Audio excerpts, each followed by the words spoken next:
रविवार को बुल्ढाना जिला एक और पुलिस कर्मचारी की मौत से दहल उठा, वहीं दूसरी ओर नांदुरा में हुई हत्या ने कानून व्यवस्था पर सवाल खड़े कर दिए। आपसी रंजिश में अंजाम दिए गए इस हत्याकांड ने रिश्तों को फिर एक बार तार-तार कर दिया।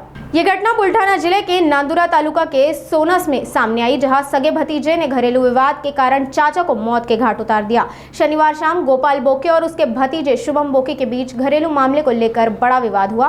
बहस मारपीट में बदल गई, जिसमें भतीजे ने अपने चाचा पर कुल्हाड़ी से जानलेवा हमला कर दिया। इस हमले में चाचा की मौत हो गई।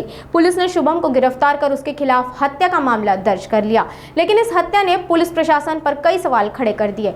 मृतक चाचा और भतीजे के बीच विवाद अपने चरम पर था, जिसके चलते चाचा ने उसके खिलाफ गाली गलौज और जान से मारने की धमकी देने का मामला दर्ज किया था। हालांकि उनकी शिकायत पर कोई कार्रवाई नहीं की गई। परिजनों का आरोप है कि अगर पुलिस ने समय रहते शिकायत पर संज्ञान लिया होता तो हत्या नहीं होती। काल 10 वाजता तो सकाळी कुऱ्हाड घेऊन आला घरी।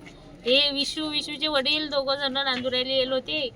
मग मी फोन केला की बा हे कुऱ्हाड घेऊन मारायला येले, तुम्हाला पोलीस स्टेशनला जा, रिपोर्ट द्या।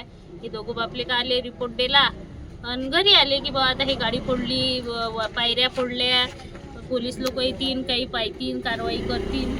मग आज सकाळी असं वाटलं येतील आता, हे काल रिपोर्ट दिला तर आज सकाळी कोणीच आलं नाही, कारवाई घटनास्थळी कोणीच आलं नाही, काहीच आलेच नाही ना, घटनास्थळी आलेच नाही। आज सकाळी त्याच वेळेत तो डबल आला मारायला। त्याला सांगलं की बा आमच्या जीवाला धोका आहे, तो कुऱ्हाड घेऊन मारायला येते, तुम्ही या। नाही ते 2 मिनिटातच झालं ना हा कार्यक्रम, तो आला आणि डायरेक्ट त्यानं मारला। त्यांना खालीच सांगून ठेवलं होतं की तुम्ही सकाळी या समजा आमच्या घरी, आणि वरून आता आम्ही म्हटलं तर पोलीसवाल्यांना या पोराला गच्ची दिली, ज्याचे मी वडील अंदर वारले गेलो बघायले तर मला दिली। गच्ची आणून बाहेर काढलं ते।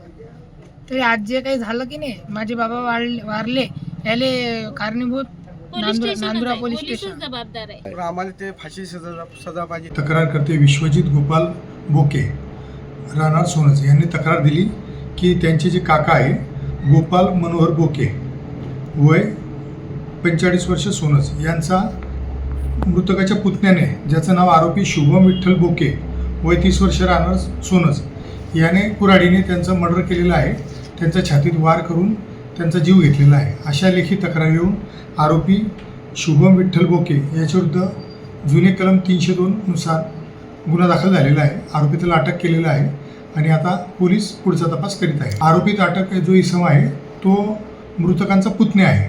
काका पुतण्या असं एकामेकाचं नातं आहे, एकाच गावात राहतात, एका वाड्यात राहतात आणि त्यांचं जुनं आपसी वैमनस्य होतं, जुने वादतंटे होते, त्याच्यामुळे त्यांनी एकमेकाला मारहाण केली, त्यामध्ये ते मर्डर झालेलं आहे। त्यांचा काय रिपोर्ट होता तो बघता येईल, पण ते काल त्यांना शिवीगाळ धमकीचा एक रिपोर्ट होता त्यांचा, त्यानुसार पोलीस आता ती कायदेशीर कारवाई करीत आहे आणि आरोपी अटकेमध्ये आहे।